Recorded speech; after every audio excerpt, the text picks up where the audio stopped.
not a big sports person. I was not super physically active. My mom tried. She really tried hard. She put me in YBA, which is the Youth Basketball Association at the YMCA. And I hated that with a fiery passion. And those guys would tease me. I was big, I was overweight, and I had no poor hand eye coordination. I was the stereotypical nerd.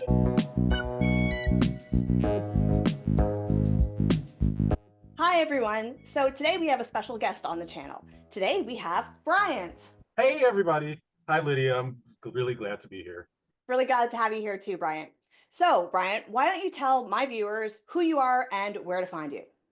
Well, I'm Bryant. I am a man who has lost a considerable amount of weight, and I can definitely say that being a heavier person has been a defining piece of my life. But it's also a piece of my life that's in the past, and I try to not have it be something that um, determines what my future is going to be. So it's kind of reflected in my name. I'm a big nerd too, so people can typically find me on Instagram, and my Instagram handle is Flex Luthor underscore Prime. The Flex Luthor is obviously a play on Lex Luthor, but it's also me in the gym, and that's where you usually find me these The, days. the purpose of these interviews is to inspire the audience with weight loss stories and also commiserate a little bit because I know a lot of us have done some silly things and might be embarrassed about them, but I'm sure that a lot of other people have done even sillier things. Yeah. So, yes, Bryant, let's just dive right into it. Let's start with Bryant's childhood.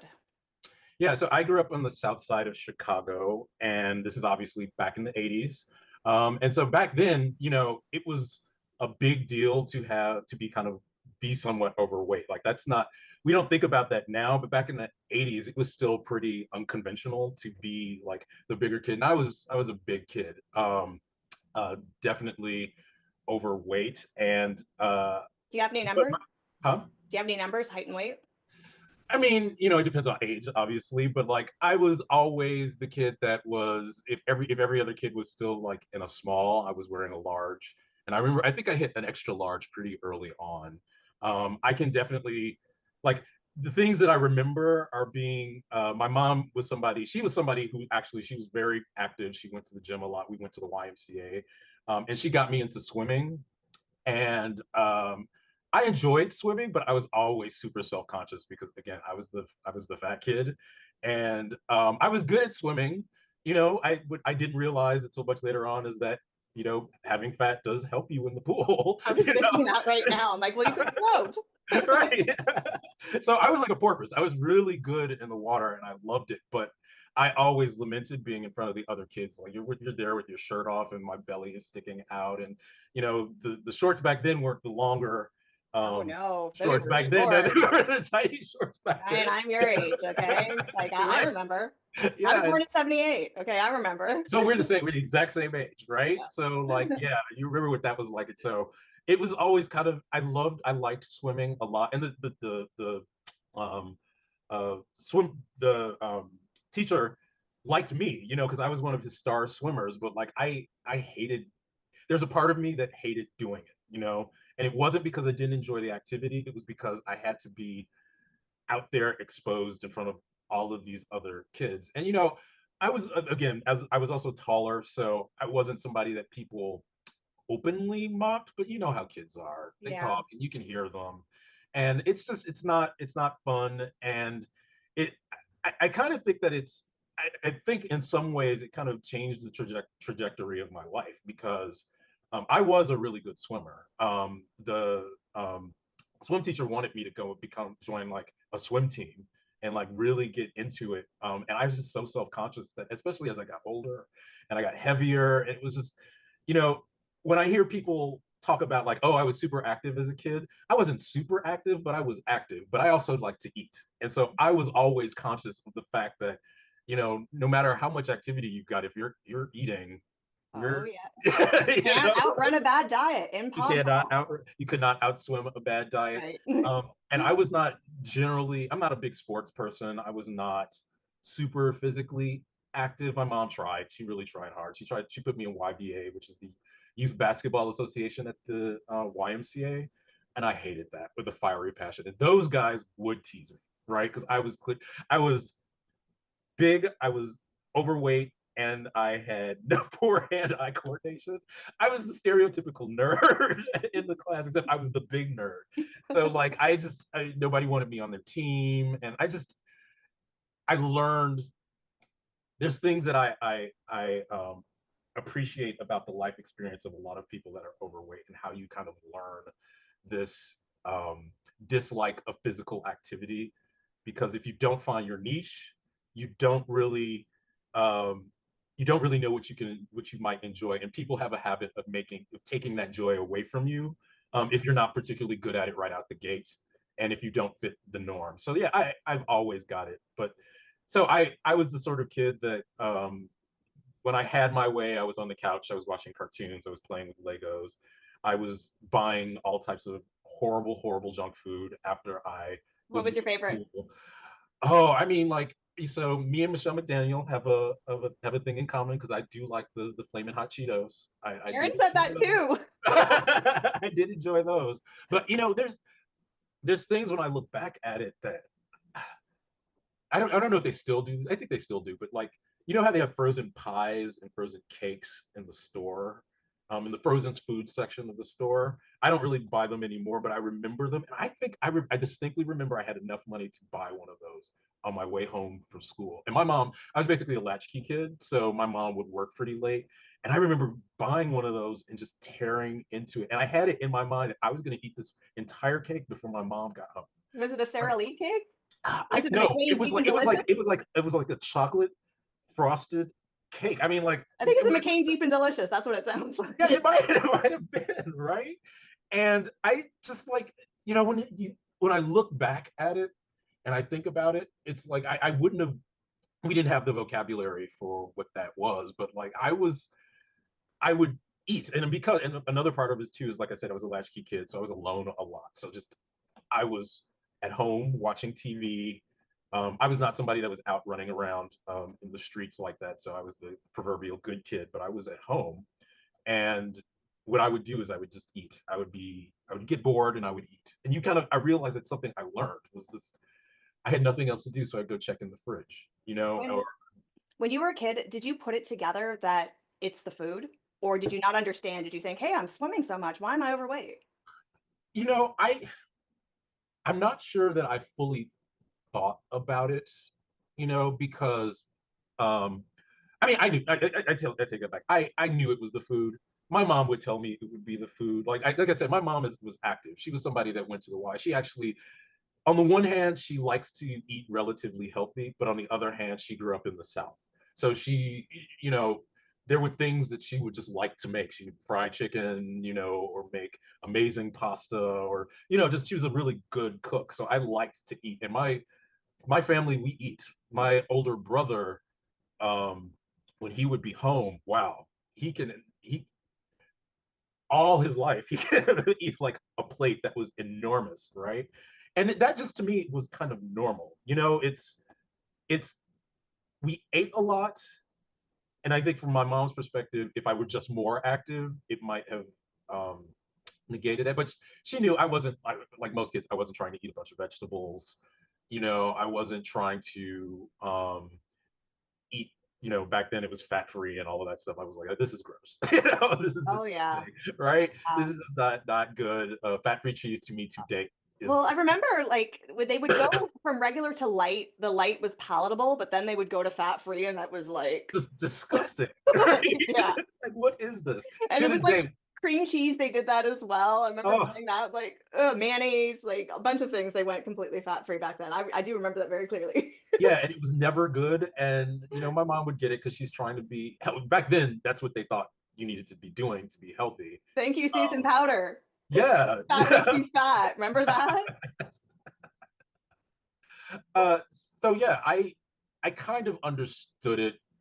And then there would be times when my mom would try various diets. I distinctly remember the cabbage diet, like Oh yes. yeah, where you're Cabbage soup. yeah, Yeah. the cabbage soup diet, and where you're supposed to just have cabbage soup all the time. In retrospect, that's just low calories, but really, that was vile after a while. Well, you know what? Weight Watchers pretty much stole that, added a couple of other vegetables, and called it the Weight Watchers 0 Point Soup.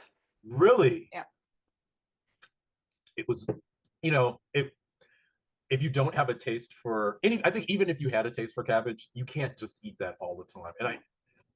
And you kind of see that in a lot of different various types of diets from that period. It was like, just eat this Yeah, and right. only this, and maybe have a sensible dinner. Or I mean, that's with the liquid, the various shake-based diets like Slim Fast and all of that. I tried that too, and there's supposed to be meal replacement shakes, and it's just like, okay, well, that was a drink, and that's something that I probably would have eaten with a hamburger, Yeah. maybe. So it didn't do anything for me, and so the way I ultimately learned over time to lose weight was, and I used to say this like out loud, was that it's just easier to not eat. To like have that in your mind that I'm just gonna not eat. I'll have a meal today and that will be the end of it. But you can only do that for so long, unless you're somebody that have a afterwards. And I started to like, you do get a certain level, and this is what I will agree with certain sectors of the fat activist community. You do develop a kind of disordered approach to eating, because if that works, you kind of fall back into that cycle eventually of, oh, I really need to cut things out. And I did that. I did it in college. I did it. No, I did it a bit in high school. Definitely did it in college. Um, to the point where I would get lightheaded. But I would lose weight and then put it back on, lose weight and then put it back on. So the yo-yo and the struggle is real. I get it. And And while you were yo-yoing, like how many pounds were you going up and down? Was it a significant weight loss? so sometimes it would be, like sometimes I could get particularly when I went to college, because I think college was different. Like everybody, I gained a bunch of weight freshman year because like I was away from home and I could just eat whatever I want in a cafeteria where you could eat as much as you want. Bad idea.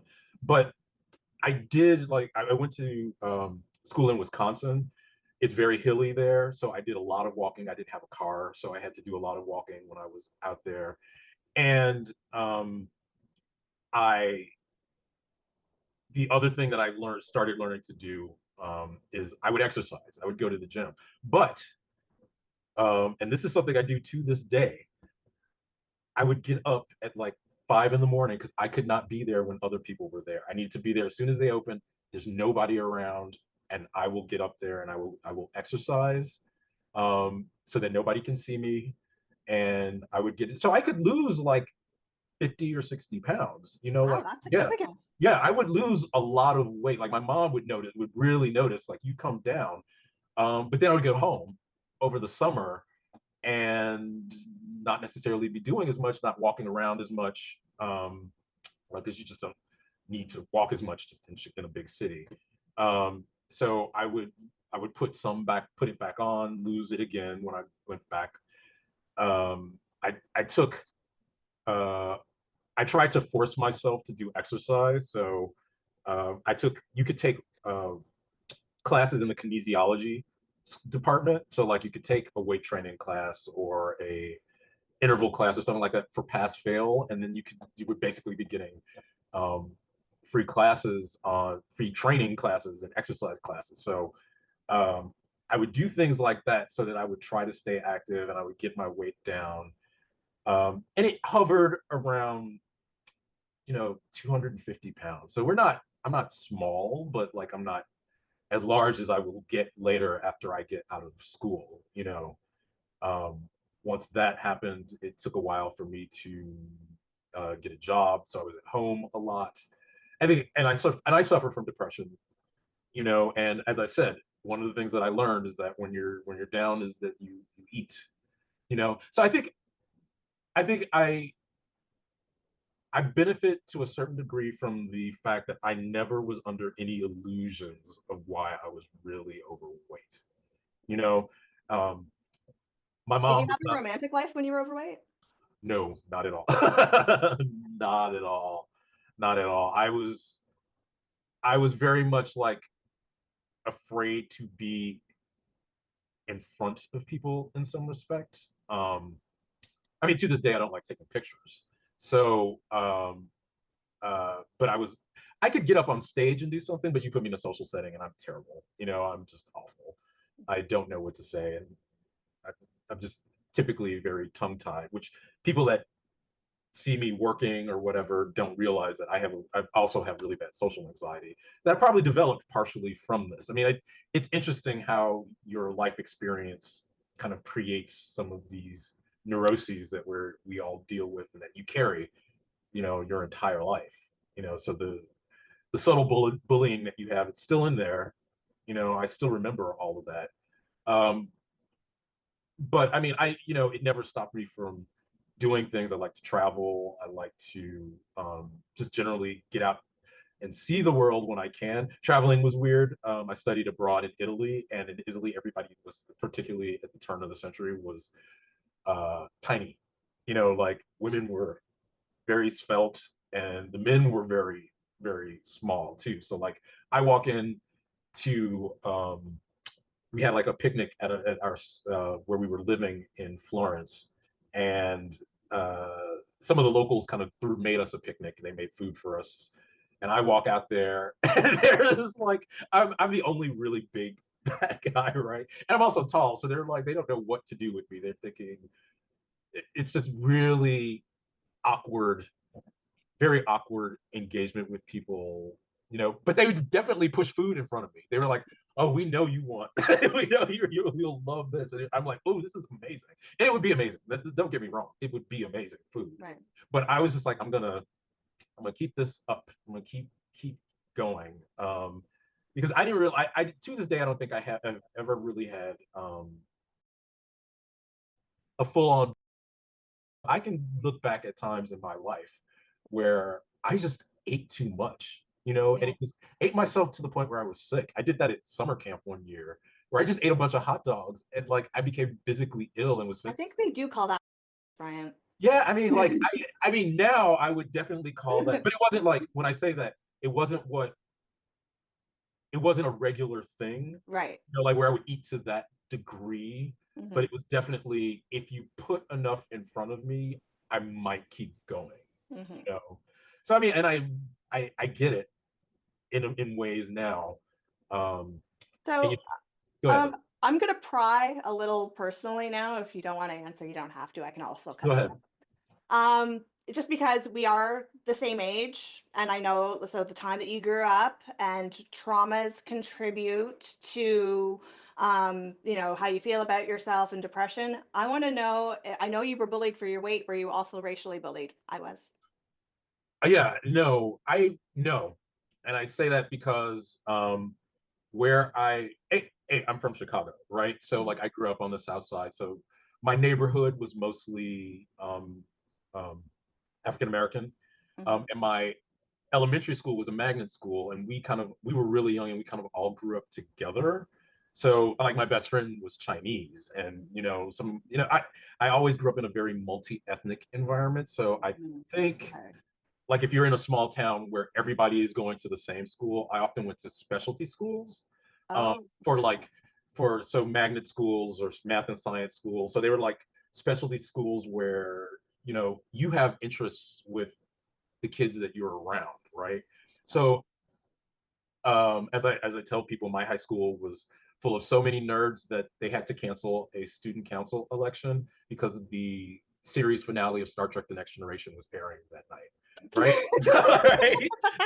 Like so, that's the type of school that I went to. So we were all nerds. So that amongst us, it wasn't as much of an issue. Mm, And I do think I got very lucky in that regard. I think in college, going up to Wisconsin, it wasn't uh, it wasn't that anybody treated you badly. This is the Midwest, so people are likely in the Midwest. People will always be nice to you, even if mhm, they don't want to deal with you. I'm the issue I often dealt with. I was just frequently just ignored. Like people would mhm. just dismiss you, like you're not really there. And I still deal with that as an issue now, where I often feel unseen, and I think that was the sort of issue that got to me more often than Yeah. not. Yeah. I had the opposite experience because my father was in the military and I lived on military bases that were all white. I was the only brown face in the entire school. That didn't go over well. I got told to go back to my own country every day and like so I just kind of wanted because we grew up around the same time, but you got to live in a different neighborhood. Yeah, it's that sort of thing. Like you would hear about it. Um, I do appreciate that I was pretty lucky in that regard because the people that I knew were people that were more likely to support you than to like obviously tear you down. And my mom is one of those people that would have none of it. You know what I'm saying? She's one of those people that like if anybody was going, if she was aware of it, she would have intervened somewhere along the way. While we're on this subject, I'll let you continue your story in a minute, but I want to know what do you think about how fat acceptance compares their struggles to racism? Oh, do not get me started on that subject. Just give me a little bit. Just give me a little. Try to give Um, me. I I resent the hell out of it a lot because I feel like it's saying that because you are, and let's be clear, they're frequently just talking about black people, Mhm. and they're saying that because we're black, we're just naturally bigger, right? And that's just not true. And from the even if you take it, put it in the context, the historical context that they like to talk about, I can guarantee you there were no 300-pound slaves in the Americas. Mhm. And I guarantee you, if I go take some of these people to sub-Saharan Africa, they're not going to see 300-pound people there either, right? So it's like it's built on a false premise, and I think that it tells us as a community, as our various communities, that this is okay, you know, and on some level, be okay with yourself, but it also leaves us in a place where we're encouraged, where we're already at a disadvantage, and then you're saying that the negative health outcomes are just what you're supposed to have, right? And I just can't. I'm not on board with that. Right. Yeah. I just can't be. Well, it looks like the movement is slowing down a little bit, I think, thanks to Ozempic, and a lot of people are backpedaling what their message is. But there's still, some diehards out there that we'll deal with them. Honestly, I think it's more that a lot of these people are just getting older. It's all well and good to Yeah. say I am beautiful, hear me roar when you're in your 20s and all your joints feel great, and you don't have um, other systemic issues. But what these people don't get is that it can definitely turn into a cascade, and it can happen quickly, where just one day you have one thing, and then it turns into something else, and it turns into something else, and it turns into Mhm. something else. And suddenly you're not bouncing around with in a crop top anymore. Mhm. You're struggling to get up, dealing with joint and back pains. And I can tell, like I lost weight 15 years ago, but I still have joint issues that come from degenerative issues that came from being overweight for so long. Right. Right. So let's pick up your story from Bryant is now out of school. So you don't have the same life that you had in college. What are you doing to keep yourself? Oh, when I got out of school, I gained just an insane amount of weight. It took me a good period of time to get a job because I graduated from college in 2001, Just like right? me. Yeah, so like, but if you 2001, everything kind of started to crumble, It was worse in economically. 2002, but yeah, it was Yeah, starting to. The Nortel and collapse. so it was just like it was not easy to find work. So I was home. I was on a computer playing video games a lot and just eating, and I gained a good deal of weight. I did eventually get a job. I worked at a neighborhood bank, and actually that ended up being really good because that put me back in a situation where I could walk to work, and there was a gym not far away, so I could walk to and from um, uh, the bank to that gym, work out, and then just come home. So I kind of got it in my head to I found a rhythm where I started cutting my calories. I was being more active. So I lost some weight, and people noticed. They're like, you're really starting to lose weight. Um, Sounds also smart. You didn't try anything dumb. You didn't fall for any snake oil or like. This time around, no, I didn't fall for any real gimmicks this time. It was more I just found I found a groove that seemed to work for me, and because the conditions were such that I could get done what I needed to get done. Um, Did and you pay so, for anything? Like, did you pay for any services? Did you use an app? Did you like well, at this point, there were still no real apps, you know. So I had a trainer at the gym that I worked with for a while. I'm somebody who does well with rhythms and patterns, you know. So like if I can find my groove and a routine that I can stick to, um, it will become second nature to me, and I will just keep doing it. And I did it up until the point where I went to grad school, and then I went to London, and did not get the same groove. And when I came back, I had a different job where now I was commuting every day to work, an hour back and forth to work, and I did virtually nothing. Like I do think I got a little bit of activity, but it had sort of um, it had diminished a good deal, and I gained a lot of weight. So that by between um, 2002 and 2010, I think I gained about 80 pounds. Like I ended up at 350 pounds. oh wow. Yeah, so I ended up at 350 pounds. Now I'm 6'2", so that's it's a lot, but you know, I Mhm. carried it relatively well. Like a big football player. Yeah, but I was definitely not in good shape at all. No, one of the fat ones. Yes. Everybody always said I should have been a lineman. And I'm like, well, that's basically what a lineman is. Yes. The benefit of good amount of activity, but you still get to eat a lot and eat whatever you want, right? Right. Hmm. Um, but yeah, I gained a lot of weight. And you know, like we were just saying about the activists, I was in relatively decent health for most of that time. You know, I had my knee used to disjoint because I have some structural issues, but I'm sure the weight made that more prominent. And I would get back spasms and things like that. But I was mostly okay. But sometime around in 2009 or 10, I started to have blood pressure issues, and I would occasionally get chest pains, you know, which are scary. You know, it's Were you not. seeing your doctor regularly? I mean, as regularly as you know most men do, which is every now and Not. then. You know, Let me so ask I my would. husband how often he goes. Yeah, I probably not as often as I should, but you know, I would. It was happening, and there were times when I wouldn't even say anything to anybody that I was having like a certain amount of chest pains. I started to see how you get from where I was to the people that are, say, on my 600-pound life, right? Because you start to see the slippery slope in front of you. Because I Mhm. remember, I ultimately the way I lost weight was I had a gastric bypass in 2010.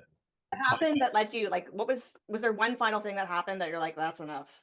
well, honestly, it was I was starting to have some health issues. I went to see my doctor, and he was like, you know, you are mostly okay. You've got some issues, but I think at your age and what you're dealing with, you would be a good candidate for it because you're not so sick that you are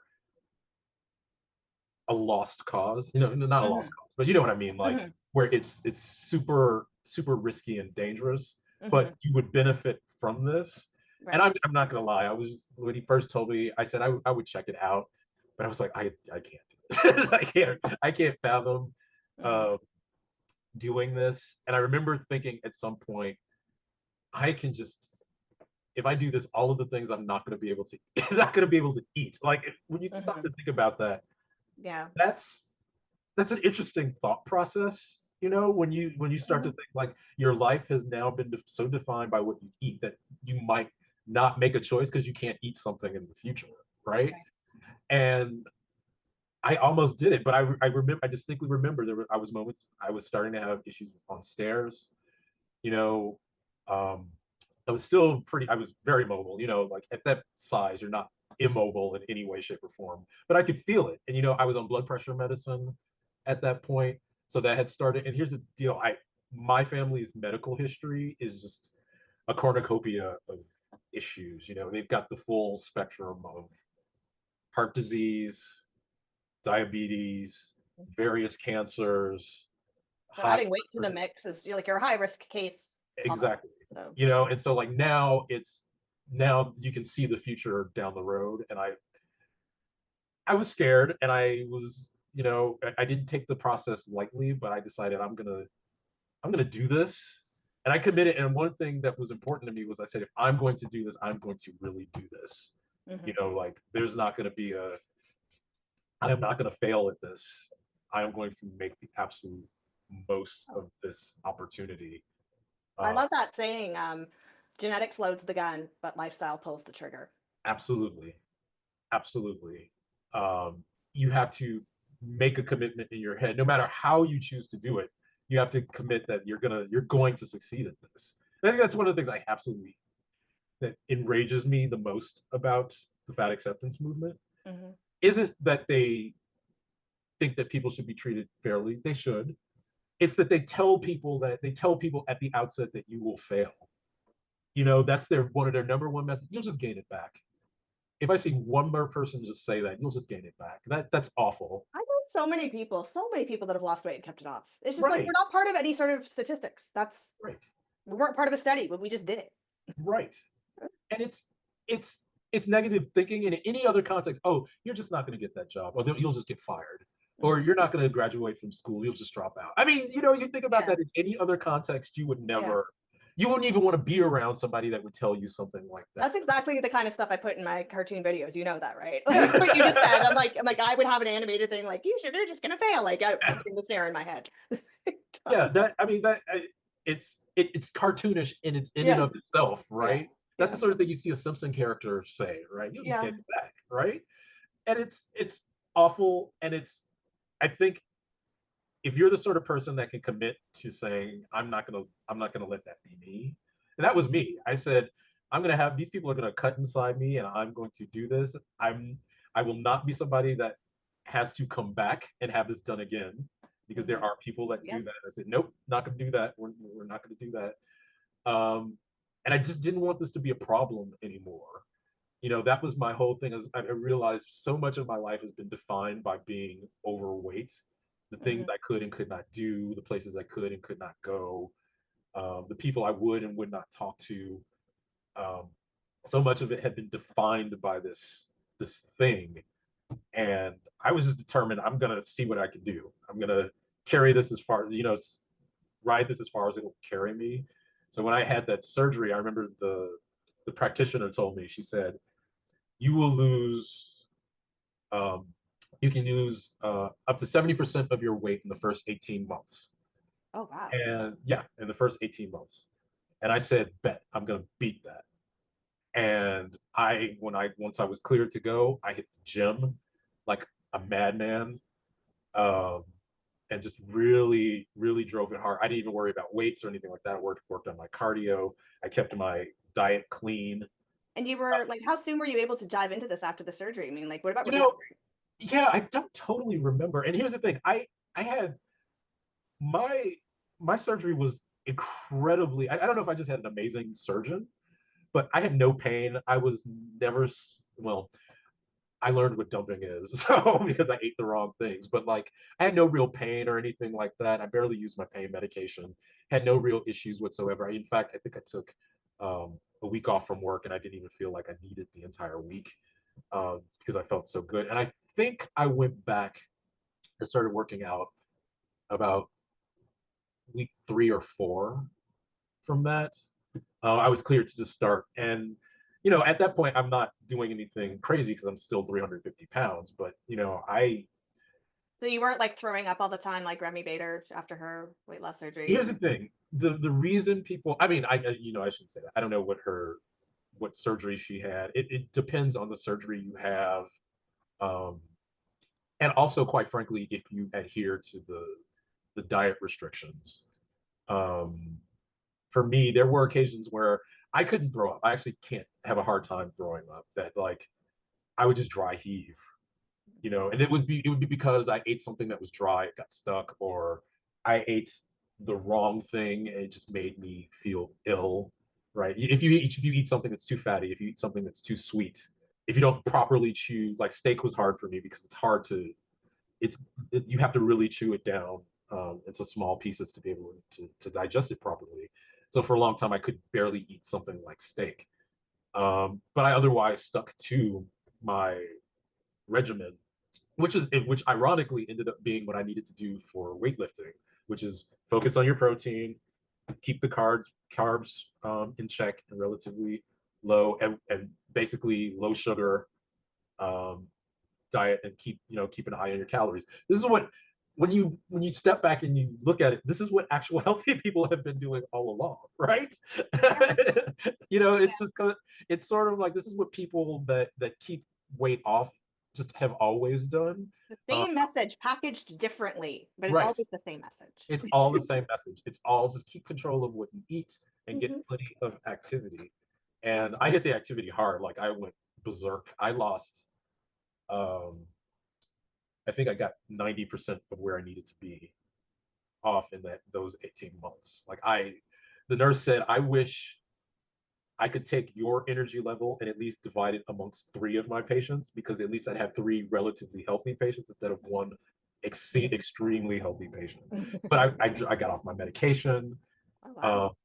uh, and there's things like being able to, I never anticipated that I would be able to wear a medium, a shirt Yeah. that is a medium, right? All right. Like that blew my mind that I could do that, because I don't even remember wearing that as a kid. Right.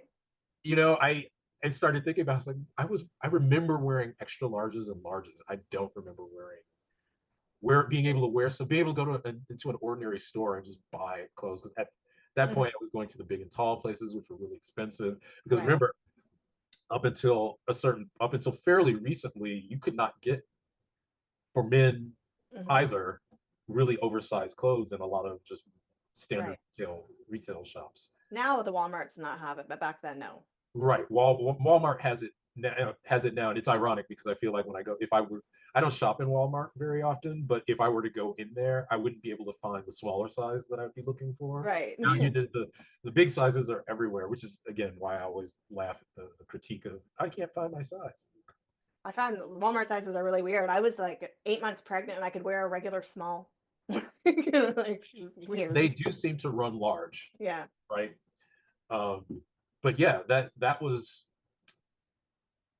my biggest experience with that. I definitely think it having the surgery changed my life a lot, because there are people now that don't remember me being big, that have no idea where that So came from. what And what was the date that you got to your size? so I had the surgery in 2010. I got to my lowest adult weight, which was 190. I think in 2011 or 2012, 2011 or 2012. Okay. And I stayed, and then at that point I hadn't even started lifting weights at all. So now my weight fluctuates. It's somewhere around between 210 and 195, depending on Mhm. weightlifting. For me, seeing some of those numbers on the scale uh, was impressive. Seeing what I could do in the gym was Mhm. equally motivating Right. for me. So this is why I will tell somebody, you don't have to do what I did. Just find what you like, what you love, what you think you can keep up with. Hmm. Um, that is important. I think for me, competing with myself was helpful. Just saying you're going to go here. Now you're going to try to do this. Now you're going to try to do this. Did you do any sort of official competitions like weight or anything like that? No, no. And I know people like Obese to Beast and some of the other folks have done competitions. I have said the last thing I need is for somebody to get up and start grading my body. I carry too much baggage for Mhm. Oh that. no, but like not, instead of doing that, I'm talking about like fitness, like races, triathlons, like things. Oh, so mm, part of me would have liked to, but I did learn. I think I mentioned earlier that I had some um, structural issues and that my knee used to disjoint. I've learned that I actually have some uh have a leg length discrepancy, which has now caused kind of like an issue on my right side. Mhm. So I took up running actually in during the lockdown because there was nothing else to do, and I slowly taught myself to run, and then got it in my head I was going to run a marathon. Right? You can run, you can swim, can you cycle? Yeah, I can cycle, I can swim. I can't running though is the one thing I can't do. I've Oh, learned that is now out of the question because of that discrepancy. It's just um, it causes too much pain, and it's better off. There's too many other things I can do. what about like master swim races? I might consider that. I discovered that I can still swim when I Mhm. was in Florida, and I still have it in me. That's where my comment from the start of this came in, because I don't have as much weight on me, and I've Oh, gotten do you sink old. now? Right? And it dawned of his like, why is it so hard? Oh, I'm not floating like I was before, because I used to dive right in and kind of Right. bob right up to the top. Now, Now you're dense. now I'm dense. Now I'm under there, and so that was an interesting lesson to learn. So now I have to learn how to swim for the body I have now, which Right. requires But you more have the power. technique. It's still in there. It's Yeah, still anything you learned as a kid, it's still there. It's like me and skating, it's in there. Actually, I was when you were talking about your being self-conscious to, take off your shirt in front of your friends, but you're okay in class and you're okay performing. I had the exact same thing in figure skating, the exact same thing. You see, really. like, because when we practice, we could wear sweaters, right? So we're all wearing our sweaters over top of our dresses when we're practicing. But we always had this thing once a week. It was called performance ice. And that's where you take your sweater off and it's like a competition and you get the ice all to yourself to do your program. I hated Uh it. I hated huh. it, not for the fact that I wanted to do my program and I wanted the ice to myself, but I didn't want everyone looking at me in my skating Serious. dress. I Yeah, was so self-conscious because that was the time to be like, sweaters off. And I'm like, don't say sweaters off. Don't say like it was my I'm safety curious. blanket, my Like, sweater. how did for you? Because I know that for a lot of competitions, I'm glad I didn't get into youth sports, because I that's another place where you can develop body image issues, because there's weight. Yes. Even for men, there's like weight requirements, so people diet down, Mhm. and you can end up with a really funky experience with food. Did you have any of I that? had tons of problems. I had a Russian coach that wanted me to be real thin. Yeah. And I had a mother that was pushing me. It was really hard to be thin too. I was like 115 pounds and they wanted me to be 105. Ah, I'm 5'4". Like it was a struggle. I was starving. It was awful. ah, It was awful. That woman used to make fat faces at me like this. Grown woman. really? Tap me on the shoulder and go, yeah.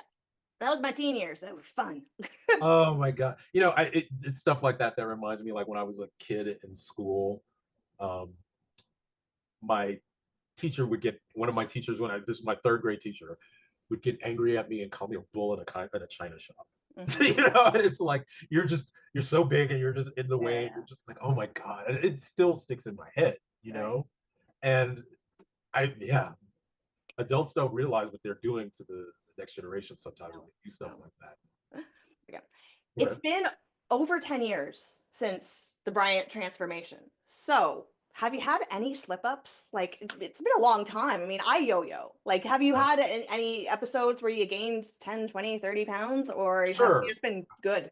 I will say in the couple of years before the pandemic, I would say like maybe 2015 to 2020, I started getting lax. Hmm. You know, I still would exercise, kind of sort of watch what I eat, Hmm. but I could definitely tell that I was, and I knew it. I knew it. Hmm. I knew I was slacking, but I kept telling myself, "Well, you're still lifting. You're still doing Hmm. the stuff that you Yeah, do." something's better than nothing, right? That Right. something's better than nothing. I get that too.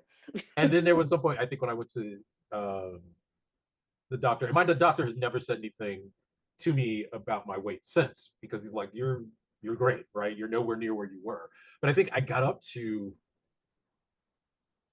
was it 241 pounds after being down around 200 for a while. Hmm.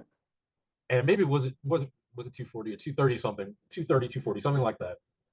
Um, and I distinctly remember, because I remember I was putting on some pants to go to work, and it's like, these pants are getting tight.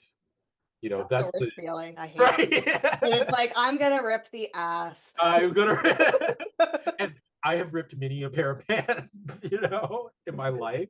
Yeah. Um, so I distinctly remembered that it's like, oh man, I got to do something about this. I got to do something about this. And I was aware that I was gaining weight. I hadn't realized up until that point how much I had gained.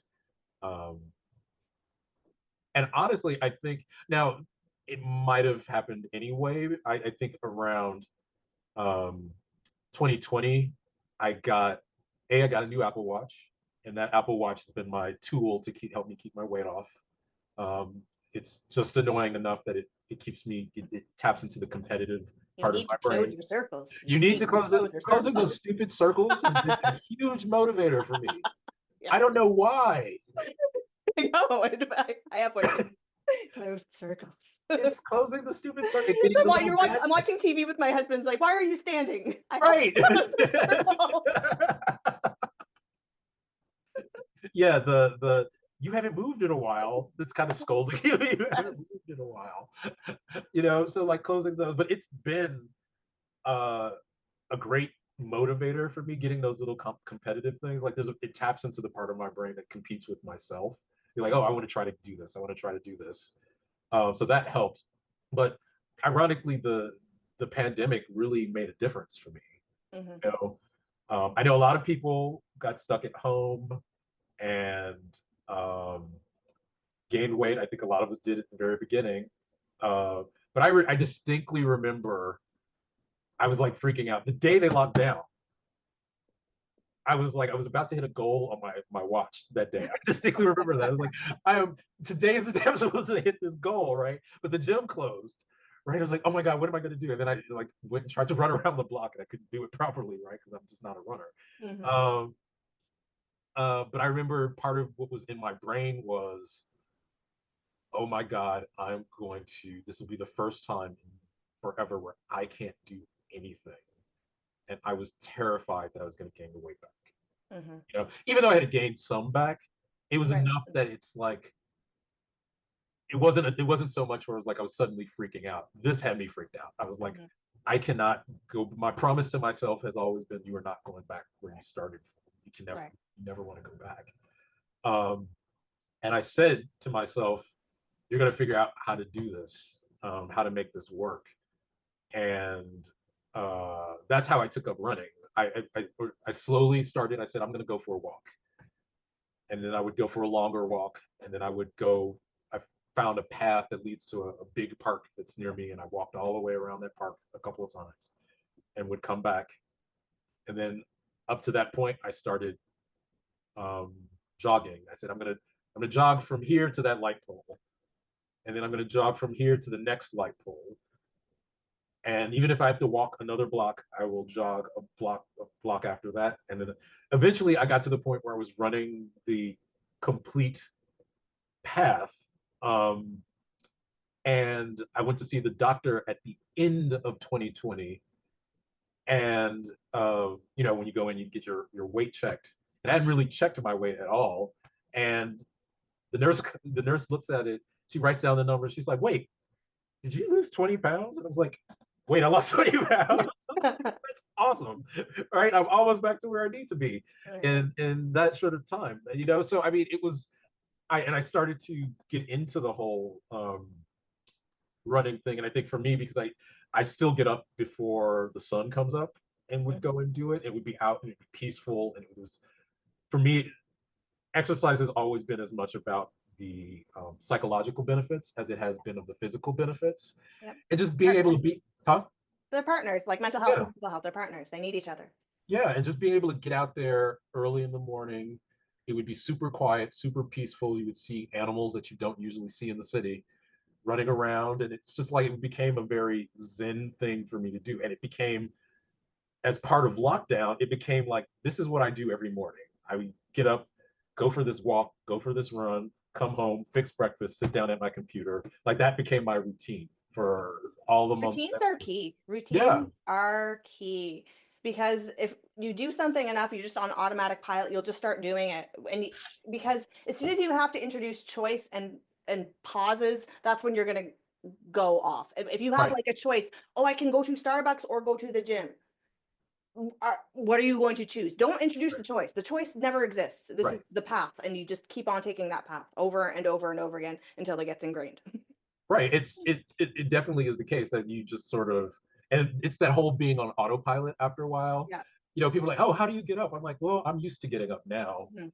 I'm used to going to do this, and I miss it. Like, quite frankly, if I the a day that I didn't go for my walk because I thought it was peaceful and it was fun and I enjoyed it, um, I would miss it. And to this day, if I don't go work out, I miss it. Like I noticed that I didn't get that in. So it just becomes a part of you, and I think that's really important. Making this part of your life, because that's the for all of this, it's about how do you integrate it into your life because it's not something that's temporary. Mhm. It needs to be about um, this is who you will be going forward. And I think that's another thing that activists don't like to acknowledge. Of course. Yeah. So I know that you had a gastric bypass to lose weight. What do you think of the Ozempic craze? Do you think it's a good thing? Do you think it's a bad thing? If you were overweight now, if you had the option to take Ozempic back then instead of getting the gastric bypass, would you have done that? That's a really good question. And I know people feel like the surgery is the more extreme of the two, and maybe it is on some level. But I think for me, it's it doesn't fully at this point it doesn't fully impact my life anymore. If I were so inclined, I could eat whatever I want. Uh, Contrary to popular opinion, it does not permanently. It doesn't last forever. How You know, long does it take until you feel like you can eat like a normal-ish person? it kind of depends on the person. It depends on the surgery and it depends on the person. Some people, like if you had the sleeve, it reduces how much you can eat, but not necessarily what you can eat. Whereas the bypass has implications on what you can eat and how much you can eat. Um, and those pouches can vary in size as well. I remember, I think I still struggled with how much food I could eat up till even like a couple years ago. So like it's still like it wasn't a struggle, but like I still got full pretty quickly. Mhm. So it has implications, and the key is that you can't if you can't force your body to consume, and that's when you see those people on My 600 Pound Life that manage to have the surgery and still not lose weight. What they're doing is they're learning to eat around the surgery, right? So if you constantly eat all day, you're eating around the surgery, and you can get to the point where you um, kind of undo elements of it, Mhm. where you can start eating. At some point, you'll be able to start eating normally again. Right. And But they can so, do some things that make it happen faster. Like if you eat constantly, I guess your stomach starts expanding. yeah, if you eat constantly, and if you eat in high volume, like there are people that will make themselves sick and still eat more. You know what I'm Wow. saying? Okay. So like, but the key is that if you eat too much, like your stomach is emptying out, but if you just constantly putting more back in, it does start to stretch it after a Mhm. while. Right. Um, so I think that's the key is they really stress on you on how you eat is as important as what you eat, Mhm. so that you don't stretch it out, you don't kind of undo the surgery. Um, I'm a little bit ignorant about surgery, so forgive me for this question, but in if someone does not get gastric bypass and they just lose weight by themselves, does their stomach shrink too? Or do they just are they stuck with a big stomach for the rest of their lives and um, be a hungry person in a thin body? I mean, I think that there is a certain amount of stretching that happens anyway, because just like with skin, you know, the stomach as it expands, it adds to its volume. The Mhm. more cells expand. So I do think it does actually expand. Now I don't know how much it really like Mhm. the full scope of that. I would imagine that somebody that is 600 pounds has a larger stomach than Mhm. somebody that is 200 pounds. Just Mhm. there has to be enough give there, Right. and once it's stretched, I don't know that it fully goes back down. Mhm. And maybe that's part of why, the larger you get, the longer you've been big, the harder it is to get satisfied when you eat. Hmm. If you've gotten big enough that your stomach is large enough that maybe it just can hold more at that point. Yeah. You won't feel full as fast. So comparing your surgery to Ozempic, I was thinking that the surgery in a way is less extreme because you don't create a dependency, a lifetime dependency. It was a one-time thing. You had to get through it. Yes, it's something you have to live with, but you don't have to medicate yourself for the rest of your life. No, you're exactly right. That's exactly my thinking. That's kind of where I was going, is that people think the surgery is the more extreme one, but for me, yes, the injection is easy, I guess, Hmm. but you have to do it forever. Yeah. And I get it. I take antidepressants and I'm likely to be on those for the rest of my life. But A, Oh, it's not I take a exercise. pharmacy. Yeah, you know what I'm saying? Like I think a lot of us are on things that Yeah. we're just gonna be on. Yeah. But at the same time, I don't know. There's things about it that I feel like with the surgery, my body more or less operates the way it's supposed to. Whereas I think the medication, as I understand it, it does change some of the processes in the body, the chemical processes in the body. And I don't know. There's things about it that make me nervous. But at the end of the day, people are going to abuse it because it's in some ways it is too easy. Um, um, but for me, I think use whatever tool you think will work for you is the best approach. But remember that it's only a tool. Like Right. it can't be a crutch for you know there may come a point in time where it's not available to you at some point in the future. You have to use the opportunity while you're on it to learn to do things differently. Exactly. I feel like Ozempic would be a good tool to learn portion size so that you see Yeah, this is what you should be eating so that if you're off of it, you still look at the same portion like, is this the same as what I was eating before? And right. if like I also hear about people going down like microdosing it. So they start taking it for a while and they drop it down. So it's just like once a month or something to help. I'm in favor of using anything as a tool to get healthy. I wasn't in favor of all of the celebrities hogging it when there was a Yeah, shortage. yeah. That was another thing, but now that it seems like it's easier for everyone to get, then I have no issue with it. I had issue when diabetics couldn't get it and all the celebrities are getting skinny. Yeah, and I mean, I feel like let's be real, the expectations in Hollywood are kind of over the top anyway. So I try not to judge on that front because I know those people are under a totally different set of pressures that Well, most of us can't that's fathom. how like Jimmy Kimmel opened up one of the awards show, right? He looked out and he said, "I look out in the audience and I can't help but wonder, is Ozempic right for me?" He called it out in one of the award shows and like, I mean, if as long as it works, as long as as long as it's not harmful, um, have no objections to it. I would hope that people have enough sense not to abuse it, but I mean, people are people. People are going to people no matter what. So that people are abusing it kind of goes with the territory. People abuse everything. So that to me does not stop it. I just think that people need to be realistic about what it can do. It's not a miracle. You still have to do the work. Like that's the right. part that's important is that you still have to be willing to do the work. Um, and I think that's the part. I always come back to the fat activists and one of my big gripes with them about saying that weight loss is impossible. Mhm. That sustained weight loss is impossible because they say it even with surgery and Mhm. Ozempic because they're like if you come up you won't with either. But I've always felt like when they say that the words they're missing is without effort. So Uh, weight loss is impossible without effort, okay. right? It's not possible without effort. So you have to put and when you stop and you listen to them, they want to be able to just sit on the couch. They want to be able to eat all the donuts and all the Mhm. crumble cookies and all of the matcha lattes and all of that stuff.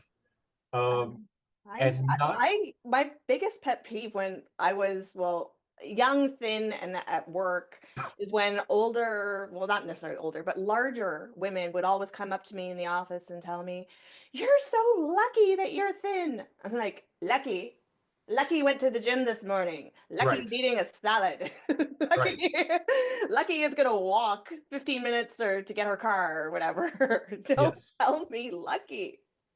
It's got nothing to do with luck. It's all about the effort that you put in there. Or, you know, I had somebody recently say, "Oh, you're so." They called me lucky. They said, "You've got such good genetics," and I'm like, "If only you knew, right?"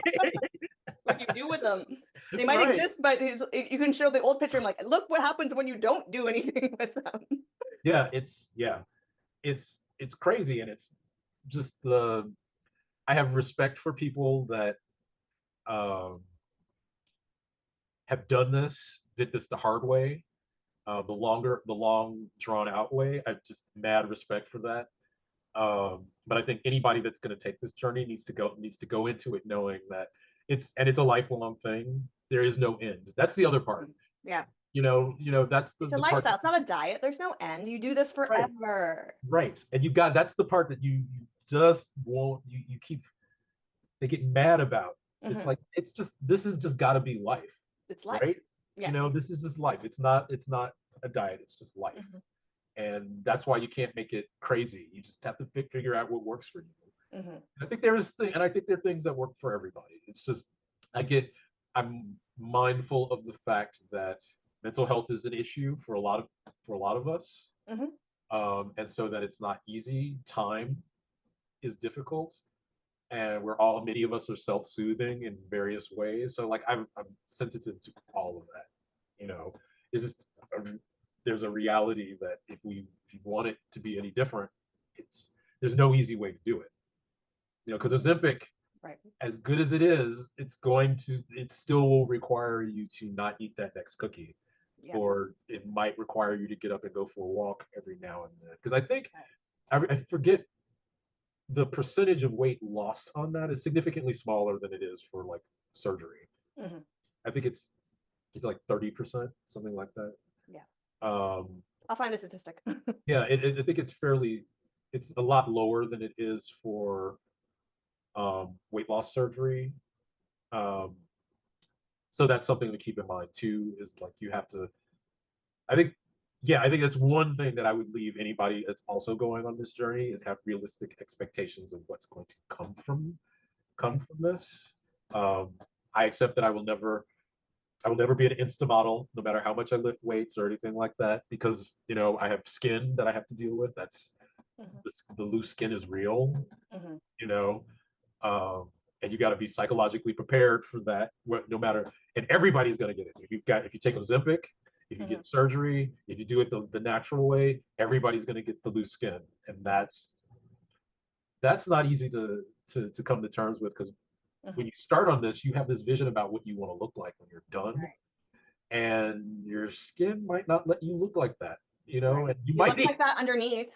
right, It's there. and so you got to be cool with that and understand that it's still worth the journey. It's still worth taking the trip.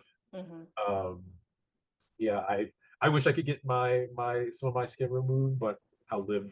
I've learned to live with it, and I recognize that going under the knife again is not. I don't know. I've seen some influencers that have gone under the knife for surgeries for weight loss that don't make sense to me, but whatever. I just that looks way more painful than anything I've ever been through. So, So we've been brought up to Bryant's present. Do you have any fitness, weight loss, muscle gain goals, competitions for the future? What's Bryant's fitness health future look like? I mean, these days I work out a lot. No competitions on the horizon. I'm just way too busy with work and everything else right now. But I'm always pushing myself. Uh, I'm always trying to see if I can. improve my lifting techniques. I go online a lot just to see what other people are doing. At almost 47, yeah, 47. You're my age, yes. Yeah. Yes, I'm also almost 47. I'm just like, I need to have realistic expectations about what I'm going to do because I do have my joint pain issues now as well. So it's My like, left knee just started cracking. I don't like that. yeah, that's PT will always be helpful on Mhm, that front. PT and strengthening mhm. will be helpful. That's the thing. I think that's a big part of my mentality going forward is what does this look like long term? Um, how do I keep what I've managed to attain uh, for the long haul? I've managed to get to an age where I didn't fall into the trap that some of my other relatives did of getting. Um, I think that's been an interesting byproduct is that I learned all of this later in life. So now I feel like I picked up the momentum to carry me further into the future. You know, I would like to, there are things I'm probably going to try to do in the future health wise. I wanted to do a Tough Mudder thing at some point. That just looks like fun for I don't know why. I don't know why, but it just looks like fun. But I don't know if I can. I have to get checked to see what I can do with my Work out. structural issues, which Right. which has been a big part of what I've been learning is that a lot of the pain that I've had since even as a kid are things that are just part of my bone structure, and now I have to figure out how to navigate that going Right. forward. So before we wrap this up, do you have any advice that you would like to give my viewers? I would say I think the most important thing is know your own goals, and don't let anybody tell you that your goals are inappropriate in any way, shape, or form. I would say be honest with yourself about what you can and cannot do, but don't underestimate what you might be able to do. Um, and I'd say, change is possible. We're always changing. We don't have to be stuck where we are right now. We always have the capacity to go a little bit further, and we shouldn't be afraid of it. And just tune out the naysayers. That's such a huge part of it because you may hear those voices in people around you and people online. Just tune it out and have a goal and go for it. Well said. We don't need to be stuck. I'm a sufferer of mental health issues as well, and I know it's hard as hell to get out of it, Yeah. but we can. We can. And yeah, it's good to have goals and to persevere. Well, Bryant, thank you very much for coming on the channel. And I really hope that my viewers enjoyed your story. And to the rest of you out there, if you have a story that you would like to share, please DM me on Instagram at Mom That Dances because I would love to feature your story on the channel.